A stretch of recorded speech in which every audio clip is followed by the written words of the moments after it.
Hi, welcome to our network journey. My name is Caitlin, and you're following along as I attempt to reach $1 million net worth. Today we're talking about debit cards.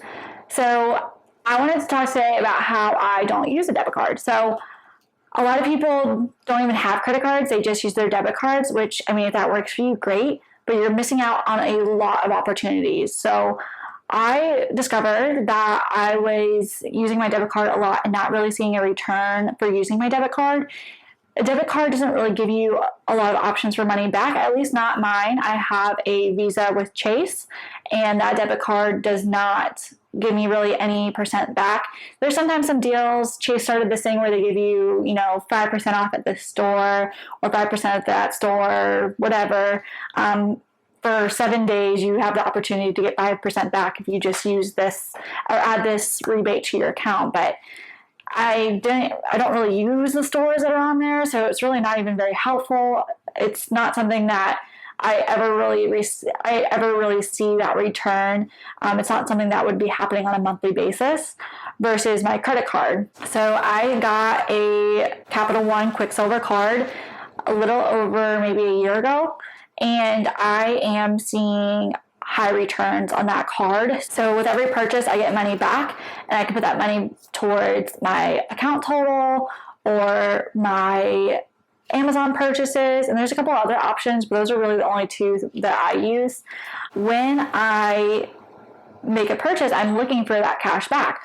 If you're using a debit card and your debit card doesn't give you any cash back, you're not receiving a benefit for using that card. Versus when I use my Quicksilver card, I'm able to purchase, let's say I went ahead and I knew I was going to buy a camera for my photography business. I knew I wanted a new camera. I had the money for it, and I could have easily paid it from my debit card. But why would I do that if I don't get any money back? So I went ahead and I used my credit card to pay for that camera, and I was able to get $20 back off my purchase. So that was a benefit for me because I got $20 back. I was going to buy that camera no matter what at that price. But by using my credit card instead, I got $20 to use towards paying off that purchase. So I really got $20 off, essentially. And then I just paid my credit card payment. I just paid off the whole thing. I put all the money that I saved towards for that camera, and I just paid off my credit card. The really tricky thing is with using your credit card for everything is that you do need to make payments every month. So you need to pay off in full every month to avoid paying interest. Otherwise, it really doesn't benefit you. If you're paying interest, that's not really helping. But if you pay your statement in full every month, then you're not paying interest and you're getting all that money back. So I went ahead and looked back through my July money back from my Quicksilver card, and I received almost $39 in money back on just purchases that I normally make, like buying groceries, buying gas. I went out to eat, things like that where I was already going to make those purchases anyways. But now I have money back in my pocket, and that basically paid for me eating out for one of those days. So it's definitely a benefit if you can get a card like Quicksilver that has a good money back, or you could do one that has travel or other things that you're wanting.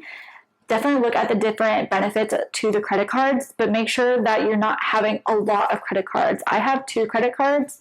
Technically, I have 3 because I'm an authorized user on a card as well, but I mainly use this card, and then I keep the other ones open by doing a automated monthly fee on it, like a subscription fee or something like that I use to pay like Hulu, and I pay that off every month in full, so that way that card stays open. But I really depend on my Quicksilver card to get me all my money back. I use it for everything, so that way I can make sure I'm utilizing the rewards as much as possible. And then it also helps your credit score by paying off your monthly bill each month. I know that they say leave like $20 on it, but I'm not willing to pay interest on that. So I paid off the entire total, and my credit score is just fine. So, obviously speak to a financial advisor before following any of my advice, but it's just something that you should consider if you're going to be using a credit card for this purpose, is that you don't want to be paying interest. Otherwise, it loses the benefit. It's also a lot easier for me to use my credit card because if it were to ever be stolen or anything like that, I can easily turn it off. And the credit card company, if I report it stolen, they will negate the past purchases. So that is why I use my credit card for everyday purchases versus my debit card. My debit card is just collecting dust in my wallet. I barely use it ever. So it's just something that, I have on for hand for emergencies. but I never pull out my debit card to purchase anything at a store. It mostly just sits in my wallet in case I need to make a withdrawal from the bank. Let me know in the comments down below what credit cards you're using for the best benefits. I'm so interested in learning more about travel cards. So if you know anything about earning rewards for travel, put that in the comments down below and help me out. I am sending positive vibes your way. I hope that you're sending positive vibes my way. Make sure that you hit that subscribe button as well as the bell notifications. That way you are notified every time I post a new video. I post videos every Monday and Wednesday now. So please hit that like button. That also helps me out in a lot more ways than you know. If you found this entertaining or educational or any of the above. And I can't wait to see you next Wednesday.